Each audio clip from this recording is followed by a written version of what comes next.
والسابقون الأولون من المهاجرين والأنصار والذين اتبعوهم بإحسان رضي الله عنهم ورضوا عنه وأعد لهم جنات تجري تحتها الأنهار خالدين فيها أبدا ذلك الفوز العظيم. میں عرض کر رہا تھا کہ حضور صلی اللہ علیہ وسلم ہجرت کر کے مدینہ پہنچے تو ان لوگوں کا ہمیشہ یہی رہا ہے کہ یہ باہر بیٹھ کر پوری دنیا پر راج کرنے کی کوشش کرتے ہیں. مدینہ کے اندر ان کے 3 قبیلے تھے اور 3 کے 3 قبیلے کیا کرتے تھے, انہوں نے پورے مشرکین مکہ کو اپنے کنٹرول میں, پورے مکہ کی آبادی کو اپنے کنٹرول میں لیا ہوا تھا. عبداللہ بن ابی ایک جو یہودی آدمی تھا وہ سردار بننے کی تیاری کر رہا تھا. جب حضور صلی اللہ علیہ وسلم مدینہ پہنچے تو تمام کے تمام لوگوں کو وہ سرداری بھول گئی اور تمام حضور کی طرف لگے. اب اس شخص کو بڑا جو ہے وہ یہ صدمہ پہنچا, اندر سے جلنے لگا کہ یہ سرداری جو مجھ سے چھینی ہے یہ سبب حضور بنے ہیں. حضور صلی اللہ علیہ وسلم نہ آتے, یہ محمد نہ آتے یہاں تو یہ سرداری مجھ سے چھینی نہ جاتی. لہذا کوشش اس کی یہی تھی کہ اب کیا کیا جائے, اب کسی طرح سے جو ہے حضور کو نقصان پہنچایا جائے. بہرحال غزوہ احد ہمارے سامنے ہیں, ان کے تمام واقعات ہمارے سامنے ہیں کہ کس طرح سے اس نے جو کچھ سال ایک تو اس نے برداشت کیا تھا, پھر مسلمانوں کے اندر آ کر مسلمانوں کا لبادہ اوڑھ کر مسلمانوں کو نقصان پہنچانے لگا. اور یہود ان کی حیثیت کیا تھی, 70 عیسوی کے بعد ان کے پاس جب آج تک کوئی حکومت تھی تو اسرائیل کل پرسوں بنا ہے 1948 کے اندر, تو اس سے پہلے ان کے پاس کوئی نہ حکومت تھی 70 عیسوی سے, نہ ان کے پاس کوئی ملک تھا, کوئی فوج بھی نہیں تھی. اب مسلمانوں سے ٹکر لینی ہے تو کرنا کیا ہے, اب فوج لے کر آئے ان سے ٹکر لے, اپنے ملک کا جو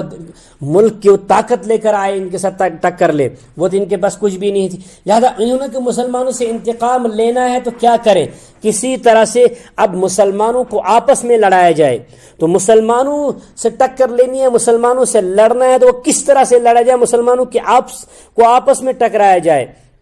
تو حضور صلی اللہ علیہ وسلم جب دنیا سے پردہ فرما جاتے ہیں, حضور صلی اللہ علیہ وسلم کا انتقال ہو جاتا ہے, تو یکدم فوراً سے انہوں نے وہاں پر جو ہے وہ فتنے شروع کر دے. ایک منکرین زکوٰۃ کا اور دوسرا جو ہے وہاں پر ایک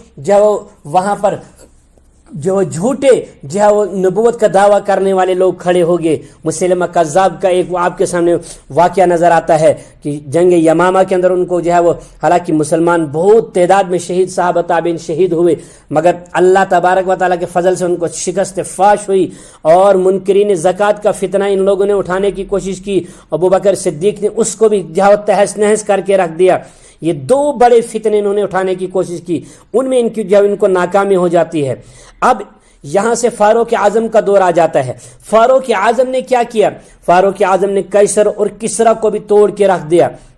جب قیصر اور کسریٰ ٹوٹا تو اب ان لوگوں کے اندر بھی تو انتقام کی آگ تھی نا کہ مسلمانوں نے ہمیں توڑا, مسلمانوں سے ہمیں بدلہ لینا ہے. تو دیکھیں یہاں پر 2 باتیں آپ کو کہ مسلمانوں نے جو ہے وہ 2 مذہبی گروہوں کو شکست دی اور 2 سیاسی گروہوں کو شکست دی. 2 مذہبی گروہ کون تھے, عیسائی اور یہودی, ان دونوں کو جو ہے وہ شکست دے دی. مگر ان میں یہود زیادہ سخت تھے مشرکین جو ہے وہ جو ان عیسائیوں کے مقابلے میں. اور سیاسی گروہ کون تھے, سیاسی گروہ وہ تھے قیصر روم اور سلطنت کسریٰ. یہ اور اس میں سے قیصر روم ایرانی لوگ, یہ کیا تھے, یہ مجوسی, یہ زیادہ سخت لوگ تھے. لہذا اب جو سلطنت کسریٰ والے لوگ یہ تھے جو تھے وہ عیسائی لوگ تھے, یہ اتنے جو ہے وہ اتنے جو ہے وہ زیادہ کیا بولتے ہیں شدت پسند نہیں تھے. ایک تو ایرانی مجوسی لوگ شدت پسند لوگ تھے جو وہ زیادہ وہ غصے والے لوگ تھے مسلمانوں کے خلاف, اور دوسرے یہود. پھر رہا تیسری قوم جس کو مسلمانوں نے جو ہے وہ شکست کیا دی, تو وہ تھی مشرکین مکہ نہ سیاسی لوگ تھے نہ مذہبی لوگ تھے, ان کے پاس نہ سیاست تھی نہ مذہب کچھ بھی, وہ جو ایسے ہی لوگ وہاں ناچ رہے تھے. بہرحال اب یہودیوں نے سازش کی کہ اب جو ہے یہودی سازش، یہ تو ایک جزیرت العرب کے اندر جو مسلمانوں نے وہاں پر انقلاب برپا کیا تھا، اس کے اندر سے ایک انتقام تو آنا تھا نا، اس کے وہی انتقام کی تو کڑی تھی نا پیچھے، جو آپ کو میں نے ابھی بولا کہ مسلمہ کذاب اور منکرین زکوٰۃ کا مسئلہ، وہ تو جزیرت العرب کا مسئلہ تھا، وہ جزیرت العرب کے اندر سے انتقام اٹھنے کی کوشش کر رہا تھا، دوبارہ ری ایکشن آنے کی کوشش ہو رہی تھی، اور یہاں سے عجمی انتقام وہ کیا تھا کہ اب جب قیصر اور کسریٰ ٹوٹ چکا تھا، ان لوگوں کا بھی تو اب جو انتقام ضروری تھا، یہ بھی تو مسلمانوں سے انتقام لینا چاہ رہے تھے۔ میں نے پہلے آپ کو کہا کہ یہودیوں کے پاس کوئی بھی نہ حکومت، فوج وغیرہ کچھ بھی نہیں تھی، انہوں نے جب دیکھا کہ ان دو قیصر و کسریٰ میں سے سخت کون لوگ ہیں جن کو ہم مسلمانوں کے خلاف استعمال کر سکتے ہیں، تو ان لوگوں نے سازش کی، انہوں نے کہا دیکھے ایرانی مجوسی لوگ جو ہے بڑے خطرناک قسم کے لوگ ہیں، اب ہمارے پاس ایران کی سرزمین ہمیں مل چکی ہے جہاں سے ہم جب مسلمانوں کے خلاف فتنہ جو وہ بھڑکا سکتے ہیں، مسلمانوں کے خلاف کام کر سکتے ہیں، لہذا یہ ایران چلے گئے اور اپنے تمام یہودیوں کو ایران کے اندر جو بسا دیا، وہاں بیٹھنے لگے اور وہاں سے مسلمانوں کے خلاف سازشیں کرنے لگے۔ اور ان کی پہلی سازش کیا تھی؟ پہلی سازش یہ نکلی، ان لوگوں نے جو ہے وہ وہاں پر مسلمانوں کے بادشاہ امیر المؤمنین، مسلمانوں کے امیر المؤمنین فاروق اعظم رضی اللہ تعالی عنہ کو شہید کرنے کا پلان بنا لیا، اور مسلمانوں کے اتنے بڑے، یعنی میں نے آپ کو کہا نا کہ قتل انبیاء کے بعد ان کی دوسری کوشش کیا رہی کہ اب قتل صحابہ کے بھی مرتکب ہوئے ہیں، ان لوگوں نے مسلمانوں کے بڑے بڑے صحابہ کو قتل کیا ہے، کتنے صحابہ قتل کیے ہیں، اگر آپ دیکھیں گے خدا کی قسم رونگٹے کھڑے ہو جاتے ہیں۔ یہ جو آج یہ فاروق اعظم کی شہادت، یہ یہودیوں کی کارستانی تھی، اس کے پیچھے یہودی سازش کار فرما تھی۔ فاروق اعظم کے بعد عثمان غنی کی شہادت تھی، حضرت علی المرتضی رضی اللہ تعالیٰ عنہ کی شہادت تھی، حضرت حسن رضی اللہ تعالیٰ عنہ، حضرت حسین رضی اللہ تعالیٰ عنہ، یا اس کے علاوہ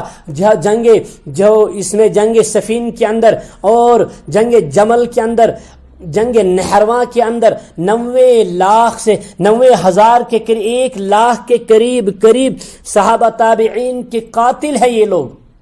یہود۔ ان لوگوں نے اتنے بڑے قتل کیے ہیں مسلمانوں کا، اتنا خون بہایا ہے، کسی طرح سے پتا تھا کہ ہمارے پاس طاقت نہیں ہے، ہمارے پاس کوئی طاقت نہیں ہے، فوجی طاقت ہم مسلمانوں کے سامنے جا لڑ سکے، لہذا انہوں نے اندرونی جو اختلافات کی وہ سازش رچی کہ اندرونی اختلافات کی وجہ سے مسلمان آپس میں ایسے بھیڑے کہ ہم فائدہ اٹھائیں، ہم ان پر حکومت کرنا شروع کر دیں۔ لہذا پہلا ان کو جو شکار بنا